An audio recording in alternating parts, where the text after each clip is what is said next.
going on, everyone? It's Chris, and welcome back to once again another episode of the Survivor podcast with my good friend Gocubs 711. So it's so fucking windy here that I walked to where my classes usually happen yesterday, and I cut 3 minutes off of my time because of how windy it is. Well, Illinois. It's still blowing. It makes sense. Makes a whole lot of sense. Anyways, welcome everybody to the Survivor. Fuck Mother Nature. Welcome to the Survivor podcast. This was the first episode of the merge, which was it was looking like it was going to be a good one, but unfortunately had an unfortunate ending, which we'll get to in just a few minutes. But let's see what happens immediately following the Peter elimination. So, the evening festivities pick up back at Gondel Camp, and Joe is trying to make sense out of what happened at Tribal. Scott tells Joe that they were trying to bring him on board, but he didn't pick up the signs, and basically because of their indecisiveness as well, Joe and Aubrey are going to probably basically on Scott's radar to be eliminated next. Yep. So now the next morning, Ty's chicken is trying to get at his food, and they battle it out, which is absolutely hilarious. And then at Chandlo, Sydney realizes that Neil is walking around with a bulge in his pants, and it's not the kind of bulge that you may think. She's thinking it's an idol. And guess what? It's an idol. God damn it. As they're sitting there, a boat drops off word that the merge is finally upon us. They gather their belongings and head over to the Gondel beach. Which that kind of confused me. So like usually in the merge they go to the more successful tribe's camp, and Gondel was successful pre-tribe switch, but after that they lost both of the challenges. So why didn't they go to Chandlo? Who knows? I guess it was just because they just felt I guess the performance in the challenges doesn't necessarily contribute to what your camp life is like, so I guess they just felt like maybe the Gondel camp was just better overall. Yeah, felt like they could suit all the people, so I don't know. Yeah. Works out, I guess. So then the Gondolians, all of a sudden, they're just resting on the beach, and all of a sudden they're seeing this boat come ashore, and everyone's freaking out. They're so freaking excited. Then Scott carries Jason off the boat like he's like some sort of hot model or like a baby. I don't even know. That was an interesting scene. So then, during the merge feast, Debbie has a little too much wine and then starts flirting with Nick. And as well as Jason's having a whole bunch of fun, just making jokes and hanging out with everyone, which comes to the attention of some people as well.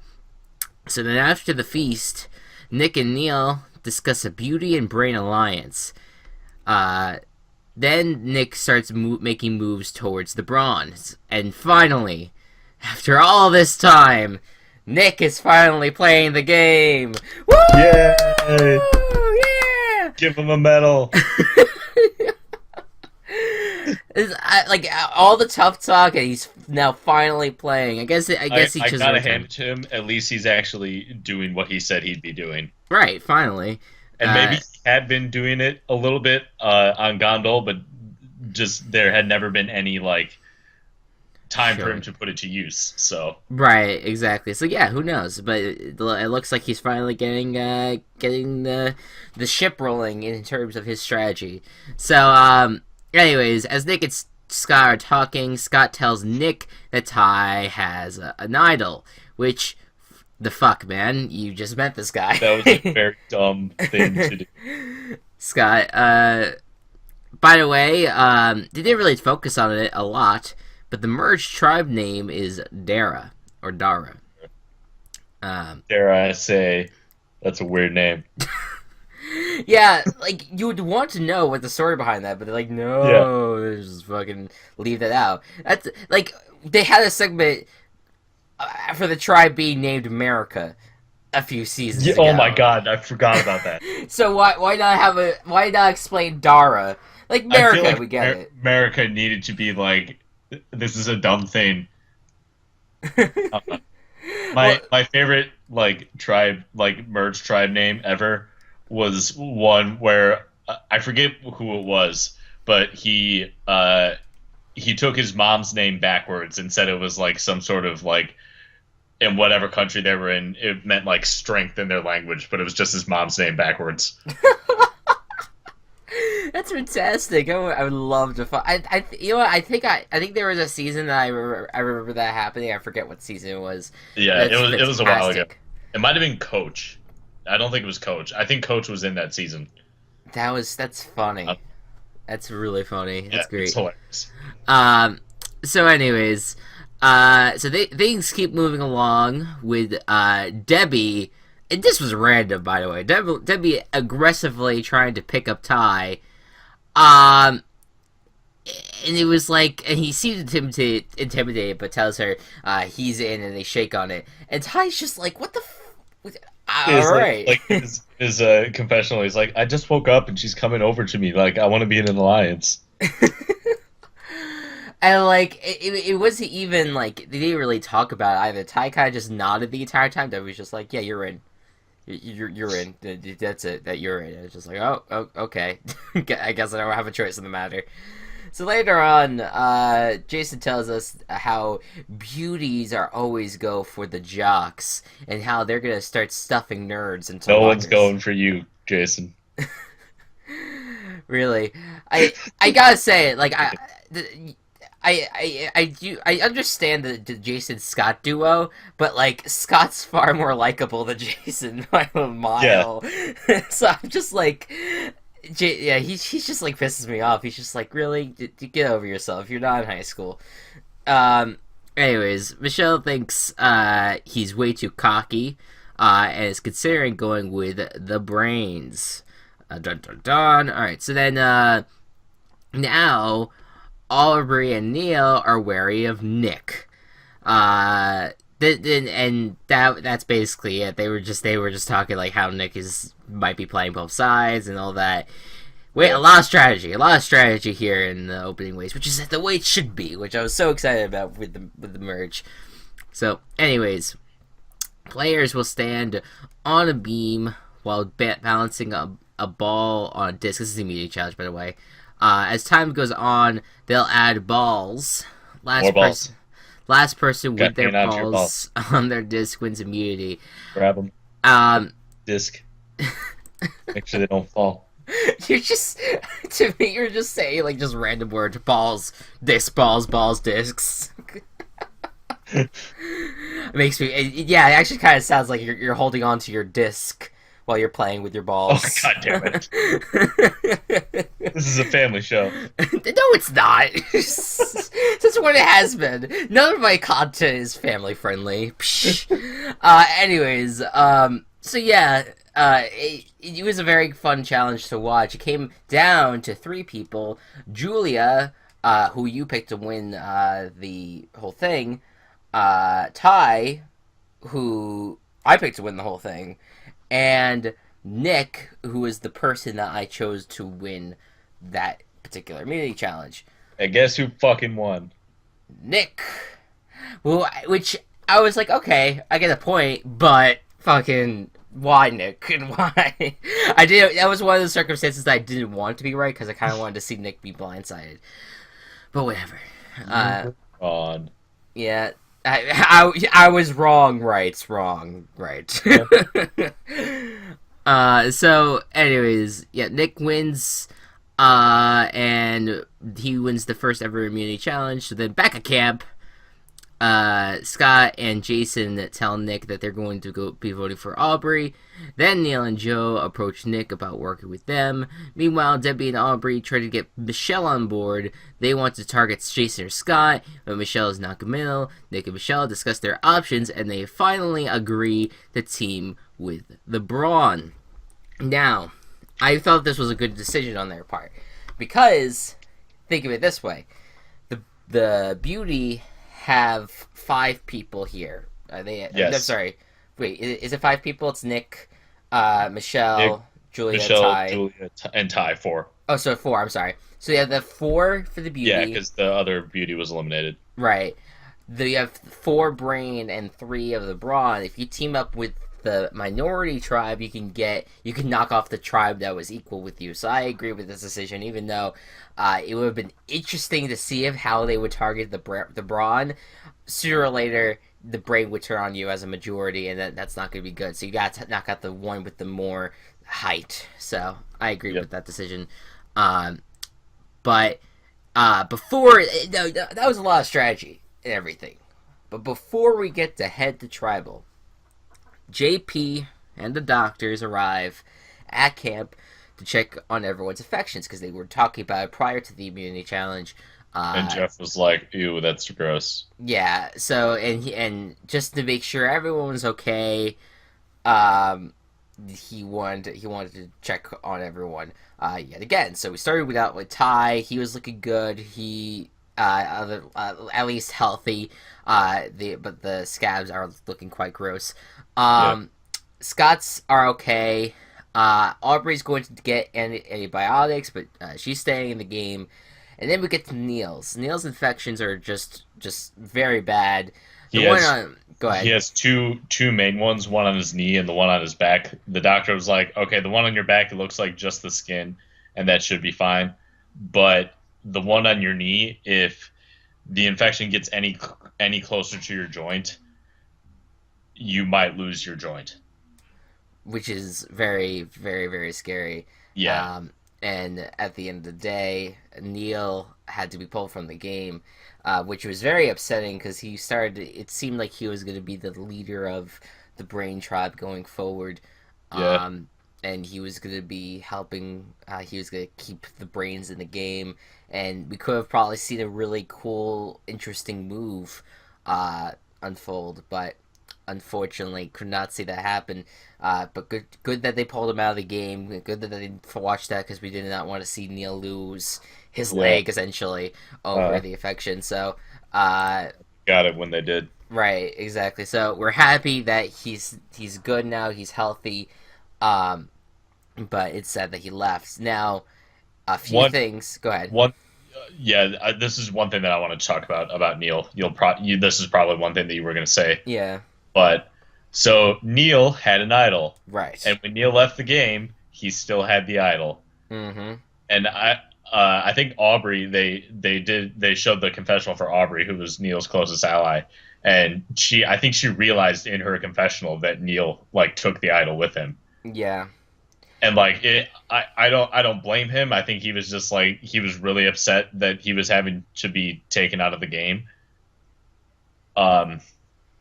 And he just didn't think about it. I think it also might have been he didn't want to take it out and give it to her in front of everybody. Exactly. That's what I was saying. I didn't think that it would be possible, in that sense. And my dad was like, when we were watching it, he was kind of like, oh well, maybe he slipped it to her and she doesn't even know yet. Which would have been really cool until we see I watched the Ponderosa YouTube video. And he has the idol with him. Yeah. There. So, that really stinks because that could have been an interesting play. But yeah, it's hard to think of that kind of stuff when you're getting pulled from the game. You don't think about handing off the idol to someone. You're just thinking, oh shit, I can't be in the game anymore. Right. So it's unfortunate. But it is what it is. Again, I can't really blame him. And maybe this will cause another idol to be placed, but there are still 2 idols that are in play. Ty having one and Jason having the other. So who knows? We may see a third idol, but who knows? So that is that. That is that episode. Again, a fortunate ending. As for point totals, since Chris correctly predicted that Nick won the challenge, he gets a point, so he is now leading 7-6. 7-6. It's a neck and neck race, though. Yeah, if we keep it like this, like for most of the season, it's honestly going to come down to whoever picks the winner. Exactly. Each time. But you know what? I think that's the way it should be, though. It would not be any fun if one of us pulled away from the other. So. Yeah. What if one of us pulled away from the other, and then the other person had like the winner on the first try, so they just vaulted ahead. Yeah, absolutely. To the season. That'd be incredible. That would be awesome. Yeah. If it was you, I'd give you a round of applause for that, because I just feel like that's awesome. I'd probably cuss you out. I'm kidding. But anyways, so yes, that is this episode. But now it's time to talk about next episode. According to previews, it's supposed to be a big one, big blindside. Apparently, that we're not even going to be seeing coming. So. Who knows? It'll be fun. I'm looking forward to it. It may be like the first real start of the merge. Yep. So it's going to be interesting. Go ahead. Oh, also, one more thing. Yeah. Nick started to play the game, but he still couldn't put it to the test. Right. Because Neil is medically evacuated. Yeah, so Nick still is a little bit more all talk than doing the walk. But also, one more thing about that, I forgot to say this too. Usually, a medical evacuation happens like once every 4 seasons or so, and there have been close to 0 in like the past 5 seasons, and we've already had 2, and the season's only halfway over. Nah, I think they've learned their lesson though too. That they kind of realize like, yeah, this is a bad idea. Hopefully for future Survivor seasons, which I think they'll probably start shooting the next one in May or June. Usually the 2 they shoot over the summer for the fall and spring seasons. Yeah, I'm hoping that nothing bad happens. Yeah. Or if they decide to stay there, I think that they're probably gonna end up moving because it was definitely. Well, they do it in a different location. Anyways, I just don't think that they're ever going to go back to South Asia. Well, actually, the past few seasons they've stayed in the same general vicinity for for multiple seasons. Like I know Cagayan for a while. There have been a lot in like Nicaragua recently. Yeah. But like I don't know, Central America's good for it. Right. Yeah, but it's interesting. South Asia seems to not be. Right, yeah. Sometimes it just does not want to work out that way. Yeah. But yeah, it's looking. It's gonna be a good. As for this season, regardless of the medical evacuations, though, hopefully we'll still get a fun finish. No more medical evacuations. So let's talk about who is going to win the next immunity. Who do you think is going to win the next immunity? I think the basketball player is going to dunk on everyone. There you go. It's going to be a basketball competition again. Scott. Certainly. So Scott is going to win. He's going to get his immunity. As for me, just because of how close he came last time, and just because, whatever, I like him. Ty! Yeah. Ty's going to win the immunity, hopefully. So Ty is going to hopefully win the immunity at that point. And then... Ties with someone else. Ties? Oh, that's it. I don't think we've... Wait. I was making a joke. You actually had me thinking there. Oh, well, yeah, what if a tie? Man, I've never heard of that before. Well, they could do the thing when they do like the one girl, guy, one girl. Yeah, the girl immunity, the guy immunity, but still, whatever. As for who we think is gonna be getting the boot, you can go ahead and start with yours. All right, so Chris said it was going to be a major blindside, and maybe like something will happen to make this like not a. I don't fucking know where I'm going with that. Aubrey. All right, there you go. Aubrey. Second week in a row I've done that, but That's fine. I just like there's gonna be a major blind side, and so then something will happen. I don't know. So yeah, Aubrey could be going home. And who I think, I know maybe I should not believe everything that they advertise because they do sometimes stretch the truth. But I think it would be very interesting to see if there's gonna be a massive blindside that even we can't figure out. I'm going with Nick. I think that people will catch on to him. People will see that maybe he got close in this next immunity but lost. Okay, I just want to say this. Yeah. If that happens, Nick will be my favorite Survivor player ever because of the fact that he had no chance to play the game, and once he finally did, he got eliminated. Yeah, that would be awesome. that he would absolutely catapult to the best Survivor ever. So yeah, that